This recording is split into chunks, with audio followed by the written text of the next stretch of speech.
Salut et bienvenue sur le podcast S'élever en même temps que son enfant. Je suis Maude, coach certifiée chez Mercredi, mais surtout maman de 3 enfants. Sur ce podcast, je t'aide à conjuguer la bienveillance avec la réalité de ton quotidien de maman.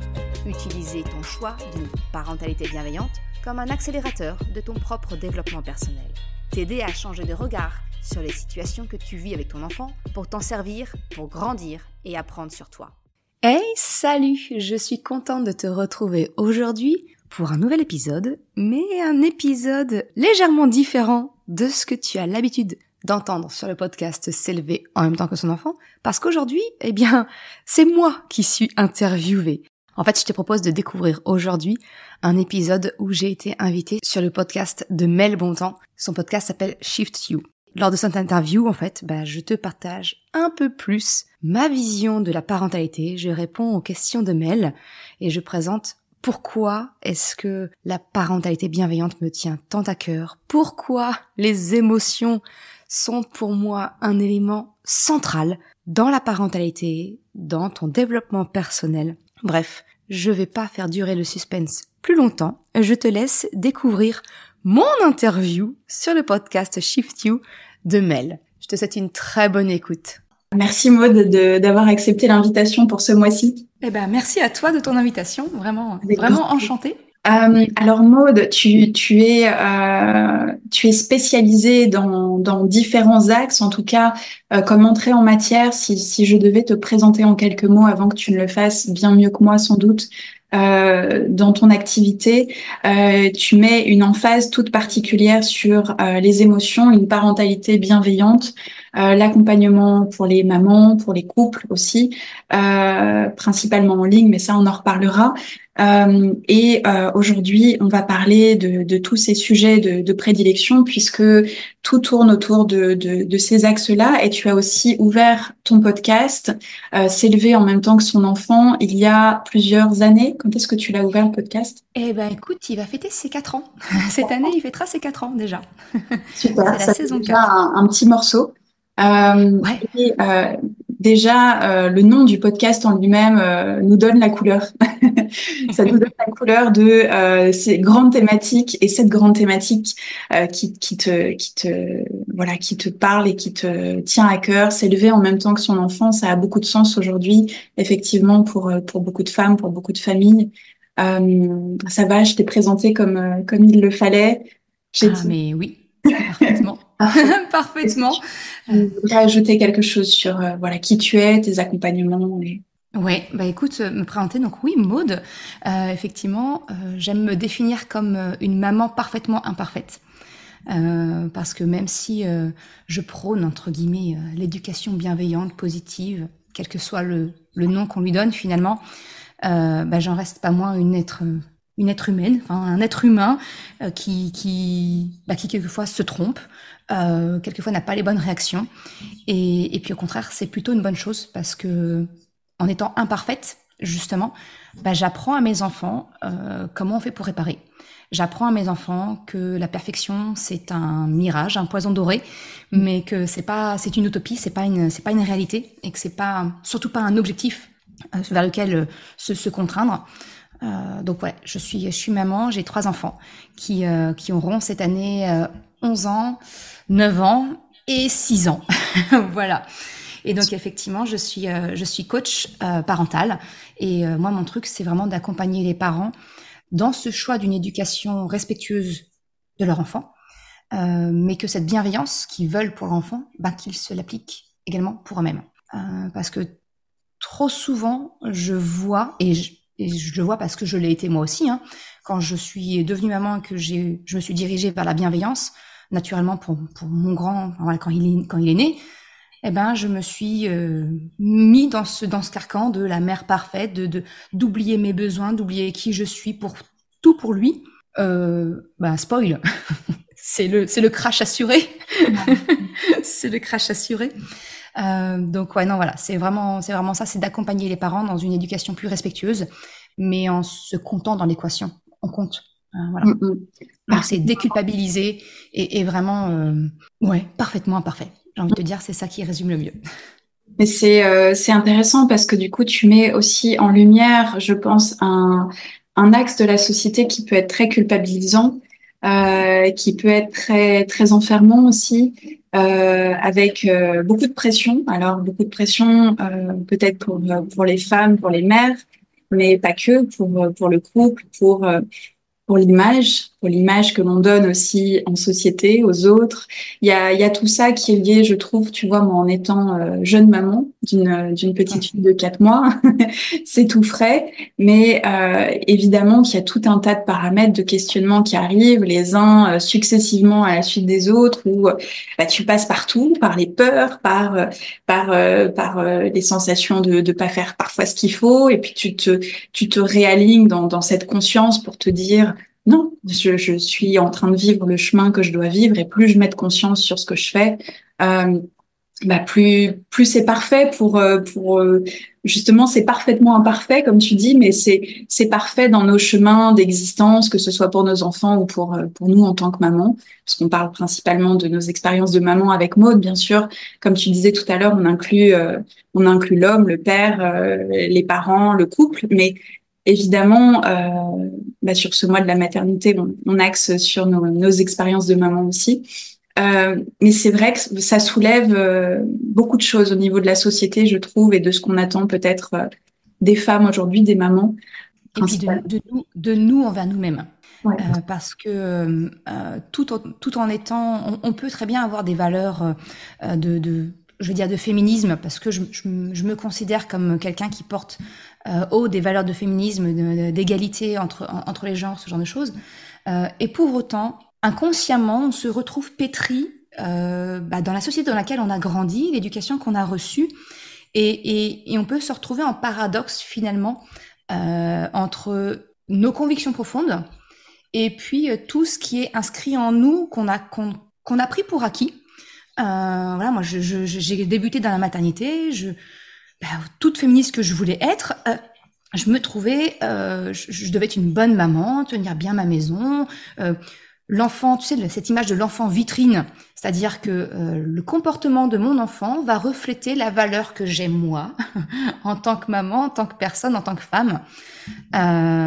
Donc du coup, quand ton enfant n'a pas le comportement attendu, ah bah là, ça vient chatouiller sévère, ça vient créer un déclencheur émotionnel parfois fort, qui peut nous conduire à avoir des réactions complètement disproportionnées. Et là, si on n'est pas ouvert à la remise en question que va nous apporter notre enfant, bah ça peut clasher fort en fait. Et ouais. puis ça peut venir finalement ternir la relation qu'on veut construire avec notre enfant. Ouais, tout à fait. Et puis il y a une espèce de dissociation qui se fait entre effectivement cette image de la mère parfaite dont tu parles et puis la réalité et ça peut créer énormément de souffrance. Et je pense que évidemment, c'est pas que je pense, c'est que je sais qu'évidemment une mère en souffrance va générer aussi un cadre qui va être souffrant pour les enfants et personne ne sera gagnant dans cette équation en fait. Exactement. Tu sais, moi, le constat premier finalement que j'ai fait, alors avec beaucoup de recul, hein, et c'est pour ça que ce que je fais aujourd'hui, pour moi, je veux vraiment donner des raccourcis, qu'on passe pas par les galères que j'ai pu vivre moi. Voilà, c'est vraiment donner des raccourcis, mais finalement, c'est que tout ce qu'on ressent, que ce soit le malaise des remises en question que va provoquer notre enfant, le sentiment de culpabilité qu'on peut avoir, les colères, peu importe, tout ça, en fait, ce sont des émotions. Et à partir du moment où on va chercher à comprendre l'émotion, pas juste, tu sais, mettre un pansement. Des fois, on dit juste, oui, faut gérer ses émotions. Mais c'est pas un dossier que tu mets dans un classeur et que tu ranges dans un placard. Ça se gère pas des émotions. Ça se vit, Ça se vit. ça se comprend. Faut comprendre le message de l'émotion. Ça s'accueille et ça s'exprime ensuite. Et tout ça, bah, on l'apprend pas en fait. On nous l'apprend absolument pas. Et on se trouve complètement démunis. Et finalement, bah, c'est notre pilote automatique qui va venir réagir à notre place. Et bien souvent, quand on fait le choix d'une éducation différente de celle qu'on a connue, on n'a pas ces automatismes-là. Ces automatismes-là, ils vont être liés à l'éducation qu'on a reçue, peut-être trop autoritaire, peut-être trop laxiste, peut-être peu importe si tu veux, mais on va revenir avec nos vieux automatismes qui n'ont rien à voir finalement avec le choix d'éducation qu'on veut. Donc pour moi, le plus important, c'est finalement d'écouter. La porte d'entrée, c'est d'écouter l'émotion, de l'accepter. J'ai le droit d'être en colère contre mon enfant. J'ai le droit de regretter, je vais dire un gros tabou, mais de regretter d'être mère par moment, de ne plus avoir la tranquillité que je pouvais avoir avant.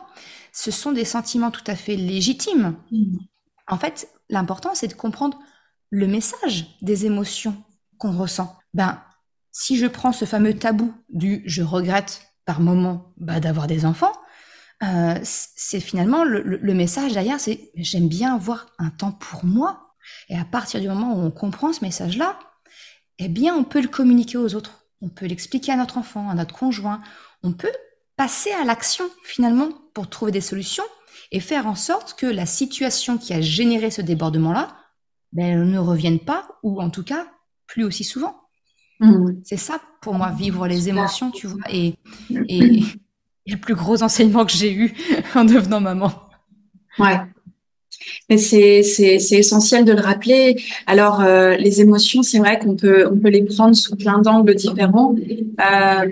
On n'a pas, toi et moi, Maud, évidemment la même façon de les aborder. On n'a pas la même vision, voilà, de notre accompagnement, bien sûr, et c'est ce qui fait la différence de chaque accompagnant sur Terre.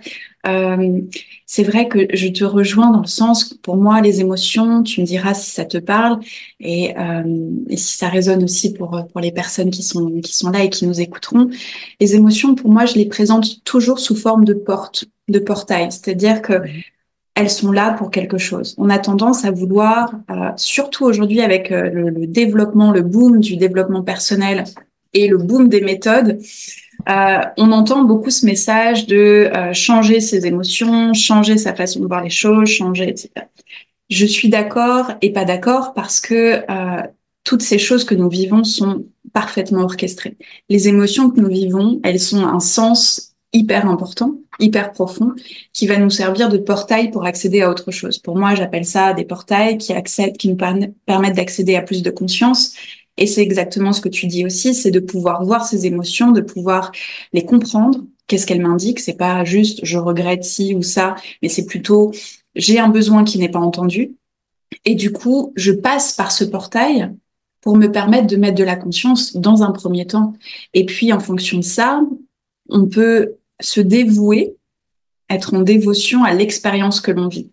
De se dire, ah ok, donc j'avais pas vu ça, j'avais pas ressenti ça, et après j'en fais ce que je veux. C'est-à-dire, je mets finalement une deuxième conscience un peu plus augmentée dessus, en me disant, qu'est-ce que je fais de ce constat? Qu'est-ce que je fais de cette information? Ça veut dire quoi? Ça veut dire que j'ai besoin de plus de temps pour moi, effectivement, ou pas? Ou est-ce que je suis capable de transcender ce besoin en me disant, non, finalement, je trouve exactement ce dont j'ai besoin dans cette relation à mon enfant et ça me permet un épanouissement, ça permet de regarder aussi les choses différemment. Ça te Exactement. parle, ça aussi?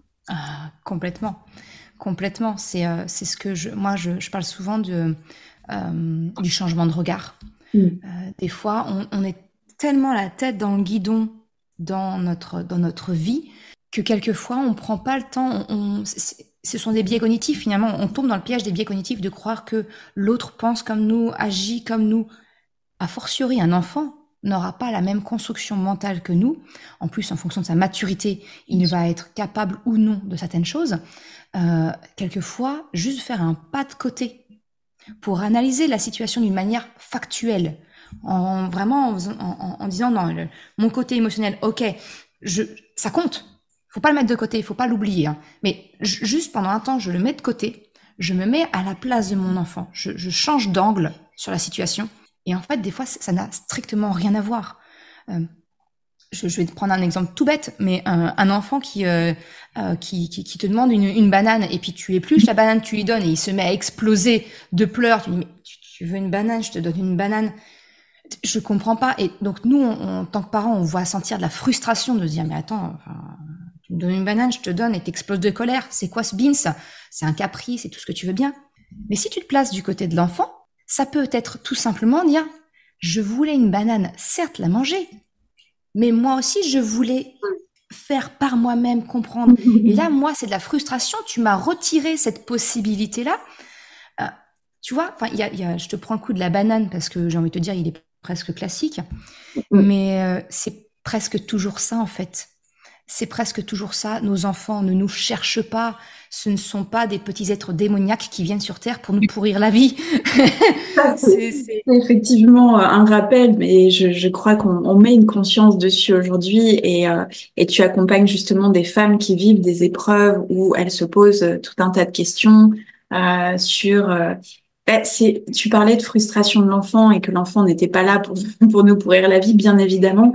C'est que le langage à décoder, parfois des nouveau-nés, des petits bébés, des enfants, s'apprend en faisant.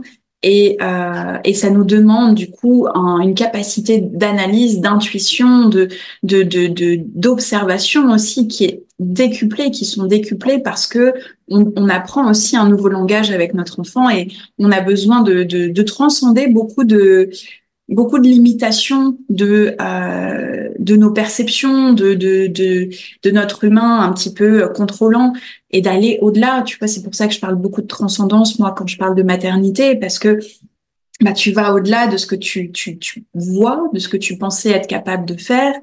Tu vas au-delà d'une forme de conscience aussi.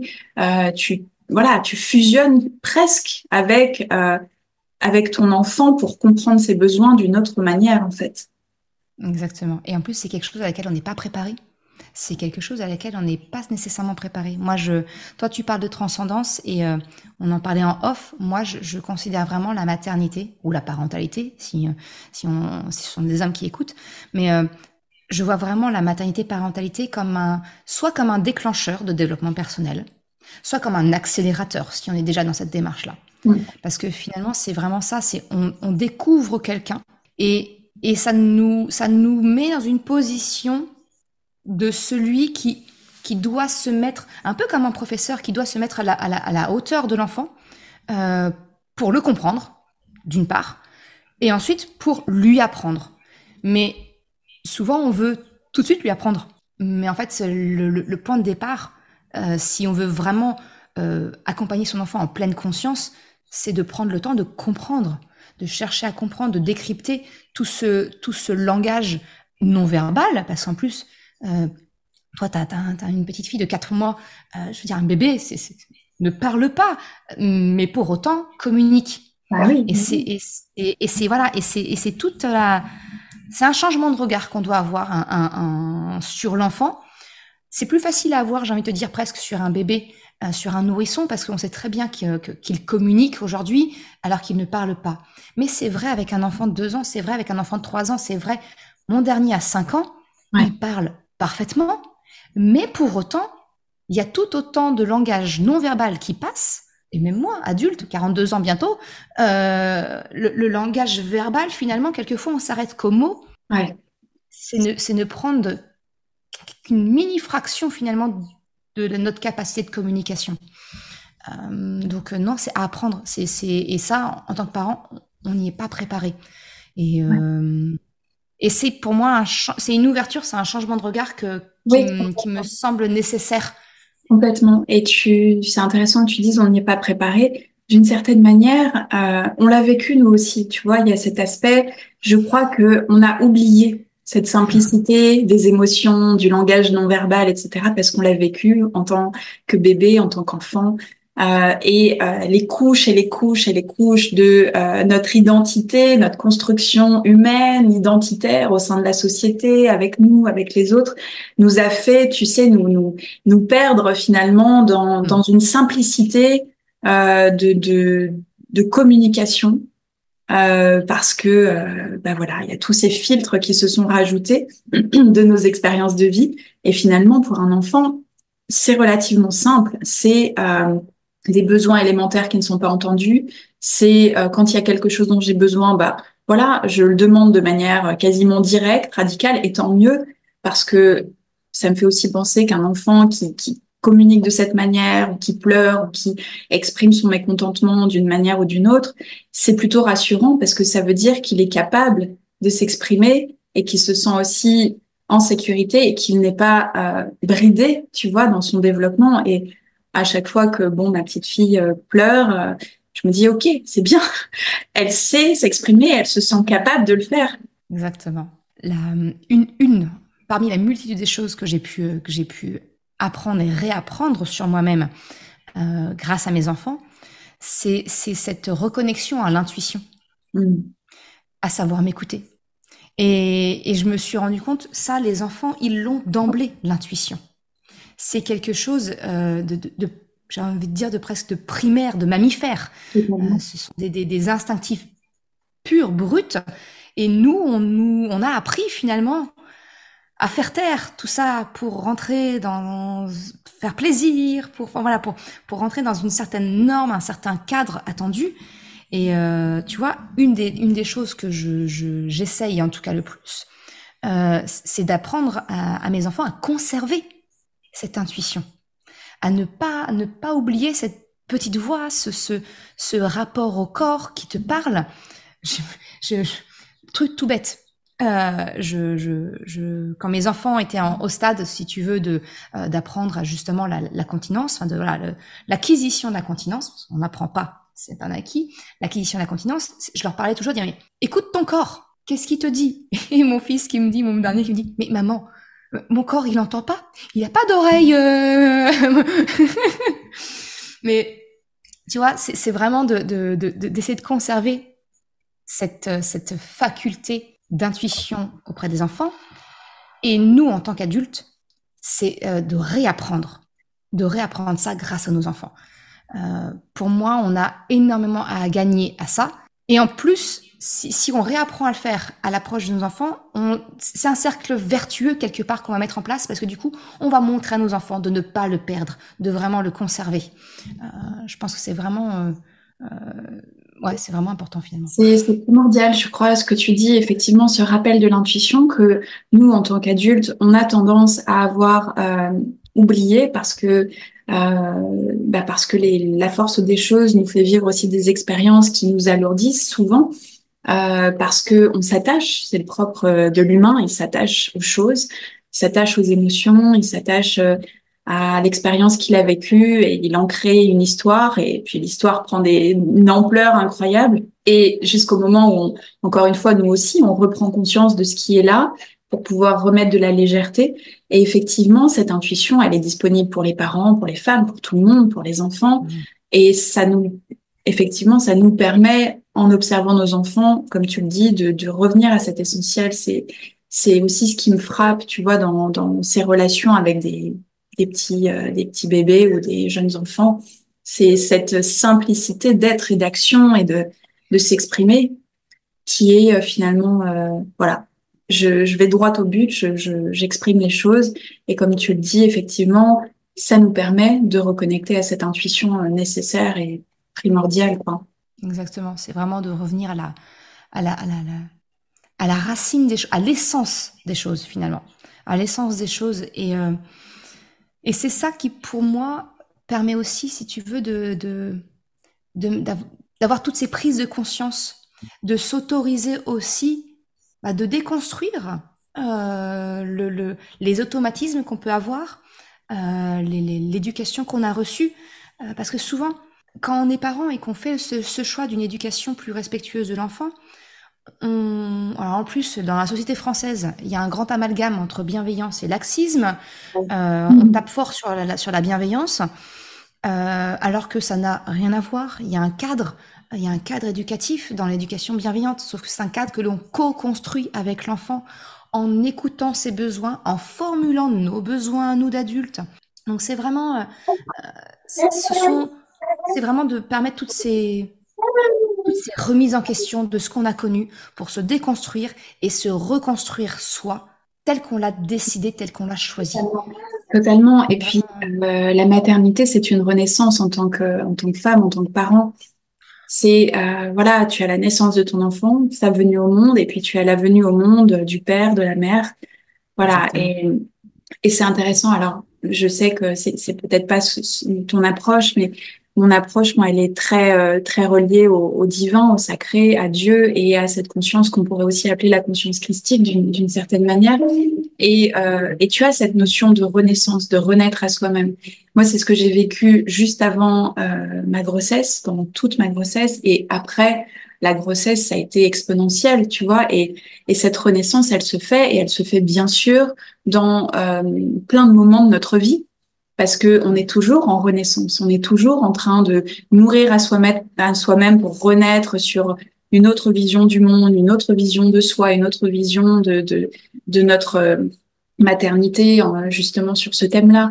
Et c'est ça nous demande une capacité de lâcher prise, de lâcher le connu, de lâcher ce que nous pensions être avant, pour finalement être capable d'être une nouvelle personne, une nouvelle maman à chaque fois, à chaque instant, à chaque jour, presque. Tu sais, c'est ce que souvent, enfin, quand j'entends autour de moi ou des conseils que j'ai eus, que j'ai reçus quand j'attendais mon premier enfant, on me dit de toute façon, tu sais, Maud, tu crois avoir trouvé un truc, et puis dès que tu le remets en place, ça fonctionne plus. Mais en fait, c'est normal. C'est normal parce que comme tu le dis, on est en croissance perpétuelle. La croissance, c'est la vie. Si on arrête de croître, c'est pas bon signe. C'est pas, voilà, c'est vraiment, enfin, et donc forcément, c'est normal que rien ne marche dans Ouais. le temps. Il y a rien de magique, il y a rien. Mais à partir du moment où on accepte cette croissance perpétuelle, cette remise en question perpétuelle, bah déjà les remises en question vont être moins challengeantes parce qu'on y est prêt et presque on les guette, presque on va commencer à les attendre. On va dire ok, c'est quoi le prochain level? Ouais. Ouais. Sur quoi mon enfant va venir me remettre en question et me challenger.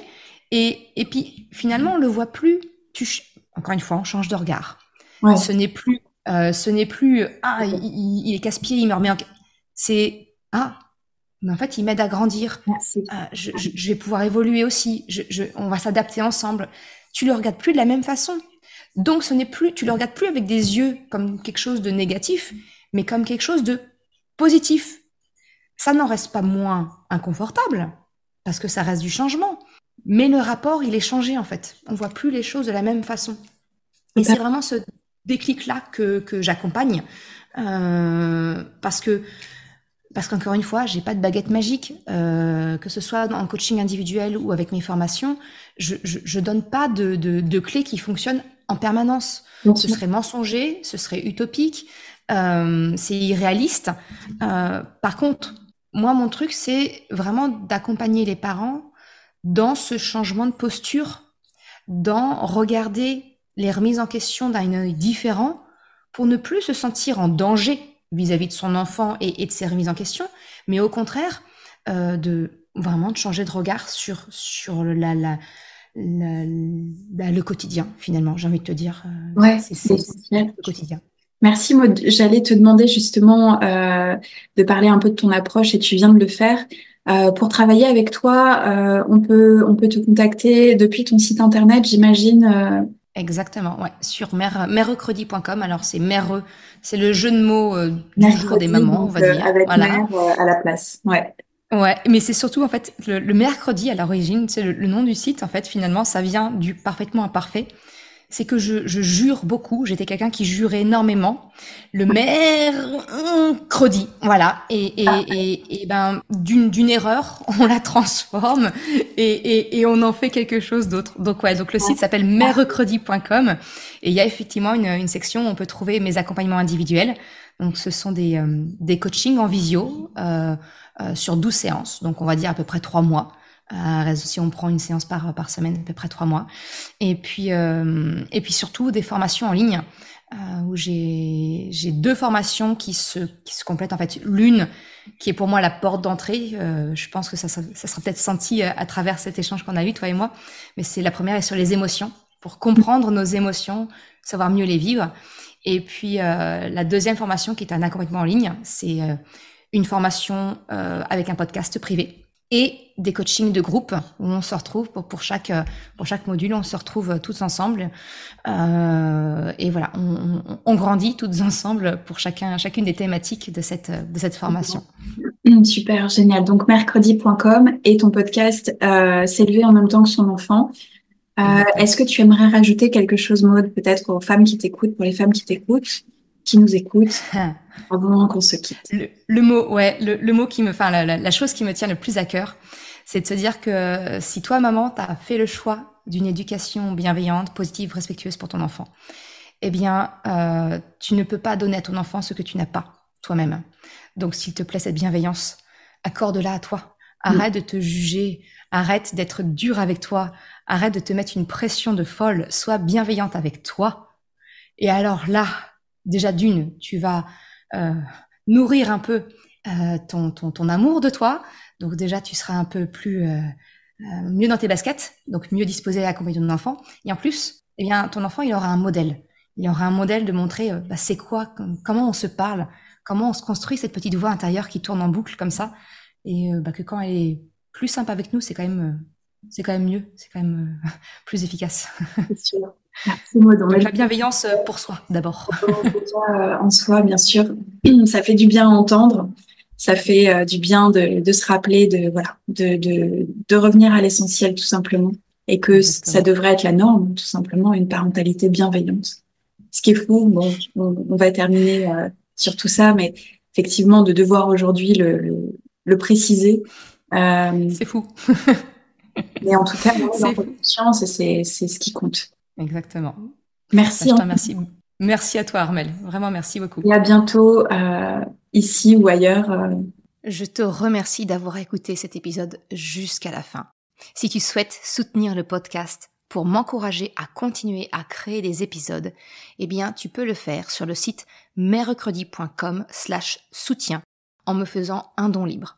Une autre façon de m'encourager et qui est vraiment très efficace, eh bien, c'est d'en parler tout simplement autour de toi, de partager le podcast, le site. Et si le cœur t'en dit, eh bien, c'est également de me laisser un commentaire ou une note sur Apple Podcast, Spotify, quelle que soit la plateforme, si elle te le permet. Ça m'aide vraiment à faire connaître le podcast, à diffuser ce message qu'une autre façon de la parentalité est possible.